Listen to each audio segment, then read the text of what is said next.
کیا نام ہے آپ کا سر؟ میاں محبوب احمد. ڈاکٹر صاحب کو کب سے جانتے ہیں؟ ڈاکٹر صاحب جب شروع میں اپنی ڈگری کر کے کراچی تشریف لائے تھے تو نیا نیا جیو اسٹارٹ ہو رہا تھا، تو میری پہلی ملاقات اس کراچی میں ان کے ساتھ ہوئی تھی، بلکہ انہوں نے بڑی مہربانی فرمائی. پہلا پروگرام جو باہر کیا انہوں نے وہ میرے غریب خانے پہ کیا. اس وقت یہ دعا جو ہے وہ بالکل کاٹ میں تھی جب پہلے دو تشریف لائے. اتنی دیر سے جانتا ہوں. کیسا آپ نے ان کو پایا؟ غریبوں کے لیے، ملک کے لیے، دوستوں کے لیے، اپنے لیے؟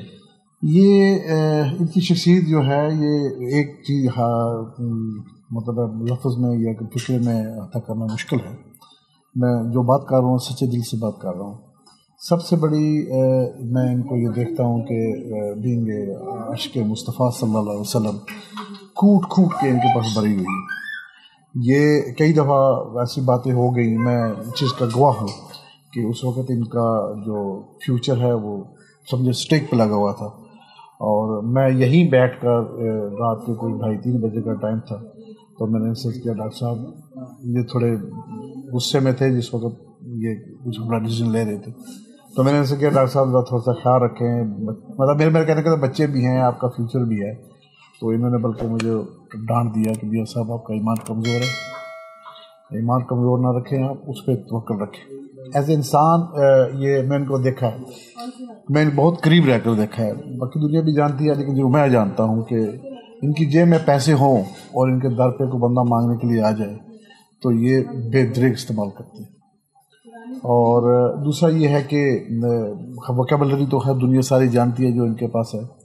ان کی ایک سب سے اچھی بات جو ایز اے انسان آپ نے پوچھا، جب انہوں نے اپنی وزارت سے اور اپنی نشر اسمبلی سے استعفیٰ دیا تھا، میں ان کا بہت ریگارڈ کرتا ہوں. کوئی مائی کا لال اس پاکستان میں.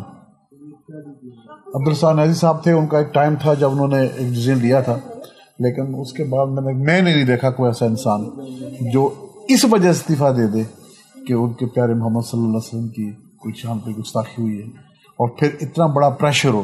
میں اگر آپ مناسب سمجھے تو یہ لکھ دیں کہ جنرل مشرف جیسا آدمی، اتنا جابر اور زبردست قسم کا آدمی، اس کے سامنے کھڑے ہو کے یہ کہنا اور یہ کہے کہ آپ استعفیٰ تردید کر دیں، تو پھر مجھے غازی علم دین یاد آیا کہ یہ تو موت میرے مانگ کے لیے ہے.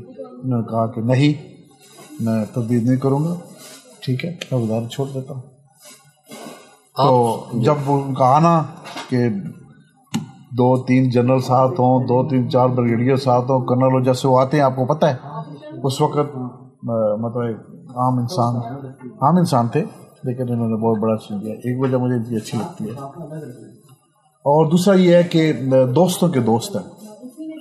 بہت بڑے نقصان انہوں نے اٹھائے ہوں گے زندگی میں، دیکھا ہے دوستوں کے دوست ہیں. اور ان کے پاس جو بیٹھ گیا ایک دفعہ، جو ان کے ساتھ بیٹھ کے ان کی محفل میں، جس کا میں بھی ایک شہدائی ہوں، مطلب مفتی صاحب نعیم صاحب بھی اسی کے شہدائی ہیں. کہیں آپ دیکھیں گے آپ کو گھومتے ہوئے، ہم ڈھونڈتے رہتے ہیں کب یہ ٹائم دیتے ہیں اور ہم ان کے پاس بیٹھے، مطلب کچھ بھی نہ مطلب بھی نہیں ہوتا. میں تو اپنی بات یہی کرتا ہوں کہ مجھے کوئی ان سے کوئی وہ مطلب نہیں ہوتا، لیکن میں ان کے ساتھ قریب رہنے کی، اچھا یہ جو تھوڑے بہت میں ان سے کرتا ہوں باتیں، یہ صرف بہانے ہیں ان کے قریب رہنے کے کہ میں ان کی قربت حاصل کروں. Really is great. تو زیادہ تر جب آپ کی ملاقات ہوتی ہے، اتنا پرانا تعلق ہے آپ سے، جی کن امور پہ زیادہ ڈاکٹر صاحب کی بات ہوتی ہے؟ ویلفیئر کے حوالے سے یا ملک کی صورتحال، کراچی کی صورتحال؟ یہ میں کہنا ہے کہ جس ٹاپک پہ بھی آپ جب بولنا شروع کریں تو پھر یہ آدھا گھنٹہ کہیں جاتا نہیں. اگر انہوں نے کبھی ایسی کوئی بات آ گئی سامنے، ملکی لیول پہ بات آ گئی، تو بس ماشاءاللہ یہ بے دریغ بولتے ہیں اور بولتے چلے جاتے ہیں اور ہم سنتے چلے جاتے ہیں. جب رفاہمہ کا کام آیا تو انہوں نے، اب دنیا ساری دیکھی ہے، یہ آج کل میڈیا نے مطلب ان کا ہر چیز دکھائی ہوئی ہے کہ کہاں کہاں جا کے یہ لوگوں کی مدد کرتے ہیں. اچھا کچھ ایسی امداد ہیں جو عام لوگوں کو نہیں پتہ، میڈیا میں نہیں آتی، اس وقت بھی یہ کرتے ہیں. اور جس سبجیکٹ پہ بھی یہ بولے ہیں بس دبانگی بولے. غریبوں کی ہیلپ کرنے کا کیا ان کا طریقہ ہے, کس طرح؟ بس کوشش یہ کرتے ہیں کہ اس کی تشہیر کم ہو. اگر تشہیر کبھی کرنی بھی ہو تو اس نظریے سے کہ لوگوں کو یہ ہو کہ بھائی وہ بھی اس طرف آئیں, جو میں نے ان کو پایا ہے, جو میں نے ان کو دیکھا ہے. لیکن اکثر میں نے دیکھا ہے, میں کہ دفتر بیٹھا ہوں تو کوئی آدمی آ کے ان کے جو کام کرتے کہتے ہیں ڈاکٹر صاحب وہ نیچے 2 عورتیں آئی ہیں, 4 عورتیں آئی ہیں, سندھ سے آئی ہیں, ترٹی سے آئی ہیں, وہ یہ کہہ رہی ہیں ڈاکٹر صاحب کے پاس آئی ہیں, اللہ ادھر دے جاتے. غریبوں کی مدد کرنا ان کے اندر کوٹ کوٹ بھرا ہوا ہے. اور میرا خیال ہے یہ چیز ان کی کیونکہ ان کی جو والدہ اللہ ان کو بخشے جگہ دے, ان کی باتیں سنتے ہیں, ان سے سنی, لوگوں سے سنی, ان کے والد صاحب کے بارے میں سنی. وہ لوگ بھی ان کی پرورش ایسی ہوئی ہے اور ان کے اندر وہ جینز ہیں کہ غریبوں کی مدد کی جائے, اور کرتی ہیں یہ لوگ. ان کا جو محمودہ سلطانہ ٹرسٹ ہے اس کے اوپر انہوں نے بہت بڑے کام کیے ہیں. میں اس چیز کا گواہ ہوں, اس چیز کا کہ واقعی انہوں نے بہت بڑے کام کیے. سب سے اچھی عادت کیا ڈاکٹر صاحب کی آپ کو لگتی ہے؟ جب یہ پیار سے کہتے ہیں نا میاں صاحب, تو دل باغ باغ ہو جاتا ہے. ڈاکٹر صاحب کے لیے زیادہ آپ کیا آپ پسند کرتے ہیں؟ کیوں کوئی ہوتا ہے نا کہ ڈاکٹر صاحب کے حوالے سے فکر مند ہونا یا ان کی لائف کی بہتری کے لیے آپ کیا؟ میں تو ان کے لیے دعا گو ہوں کہ اللہ تعالیٰ ان کو حفظ زبان میں رکھے. میں تو اکثر ان سے عرض کرتا ہوں کہ جناب جس طرح آپ لکھتے ہیں یا بولتے ہیں, آپ کے اندر کوئی ڈر یا خوف نہیں ہے, اور میں یہی دعا کرتا ہوں یا پروردگار ان کی حفظ زبان میں رکھے ان کو, اور ان کی خیر ہو, ان کے بچوں کی خیر ہو. میں تو یہی دیکھتا ہوں. اور میں ان کی جو عادت ہے, کیونکہ بیسک ہماری جب بھی کوئی بات ہوتی ہے اسلام کے ہی محور سے ہوتی ہے, کبھی صحابہ کرام کے بارے میں, کبھی اہل بیت کے بارے میں, کبھی کسی بات پہ بھی بات ہو, تو بس ایسی باتیں ہوتی ہیں. اور بس ڈاکٹر یہ آپ فرمائیں کہ بھٹو نے سیاست میں نام پیدا کرنے کے لیے کس طرح کوششیں کی اور کس طرح وہ کامیاب ہوا؟ کیونکہ وہ عام آدمی تھا اور اتنی بڑی مضبوط جماعت, اور اس وقت پیپل پارٹی پاکستان کی سب سے بڑی جماعت ہے. دیکھیے بھٹو صاحب نے سیاست میں نام 3 pronged اسٹریٹجی تھی ان کی, سہجتی حکمت عملی, اس کے تحت انہوں نے اپنا نام پیدا کیا. انہوں نے بھرپور استعمال بھی کیا اپنے تعلقات کا, جو کہ ایوب خان کے ساتھ ان کا ایک تعلق بن گیا تھا اور وہ انہیں اپنا ڈیڈی کہتے تھے.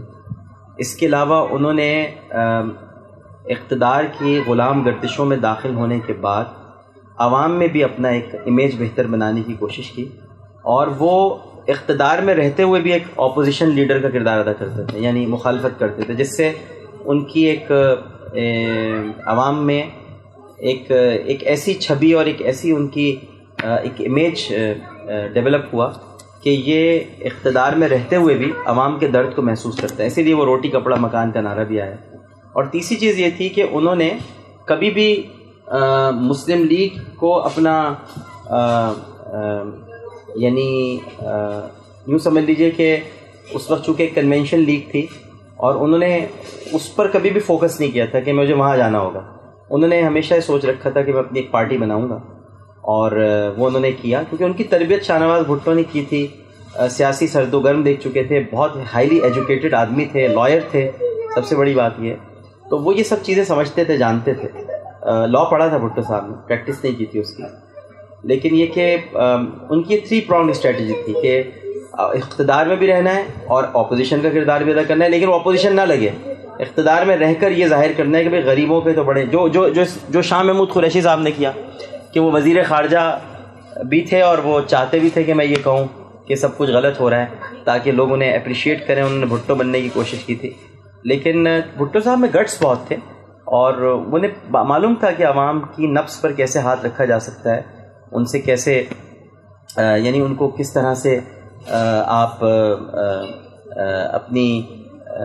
اپنی باتوں سے اور اپنے کام سے عوام کو کیسے آپ لبھا سکتے ہیں, ان کا دل کیسے جیت سکتے ہیں. بھٹو صاحب اس فن سے بخوبی واقف تھے اور کسی میں یہ تھا نہیں. لہٰذا آپ نے دیکھا کہ وہ بڑے بڑے عوامی جلسوں میں عوام سے خطاب اس طرح کرتے تھے جیسے ان سے باتیں کر رہے ہوں کہ تم لڑو گے, لوگ کہتے تھے لڑیں گے, تم کٹو گے, لوگ کہتے تھے کٹیں گے. تو وہ یہ سمجھتے تھے لوگ کہ یہ ہمارا ایک مسیحا ہے, ہمارا ایک رہنما ہے. تو بڑی خوبصورتی کے ساتھ انہوں نے یہ 3 pronged اسٹریٹجی تھی اس کو استعمال کیا تھا. بھٹو صاحب نے آپ کے خیال میں کوئی بہتری لانے کے لیے عملی اقدامات کیے تھے؟ جتنی بھٹو صاحب نے بہتری لانے کی کوشش کی ہے، میرا خیال ہے کہ کسی جمہوری دور میں یا کسی جمہوری سربراہ حکومت نے ایسی کوشش نہیں کی۔ بھٹو صاحب نے اپنے دور میں سب سے بڑی بات تو یہ کہ آئین دیا، آئین سے بڑی بہتری اور کیا ہوگی۔ اس کے علاوہ ایٹمی منصوبہ جو آج ہم جس کو ماشاءاللہ ہمارے پاس اس پروجیکٹ کو، اس منصوبے کو بھٹو صاحب نے شروع کرایا۔ اس کے علاوہ انہوں نے سندھ کے لوگوں کو زبان دی، سندھیوں کے پاس زبان نہیں تھی، وہ برسہ برس سے مظالم کا شکار تھے وہاں کے بااثر اور طاقتور طبقے کے ہاتھوں، تو بھٹو صاحب نے ان کو زبان دی۔ بھٹو نے ہر عام آدمی کو زبان دی۔ آج جو عام آدمی بڑے دھڑلے سے کوئی بات کرتا ہے تو وہ بھٹو صاحب کی زبان ہے اس عطا کردہ۔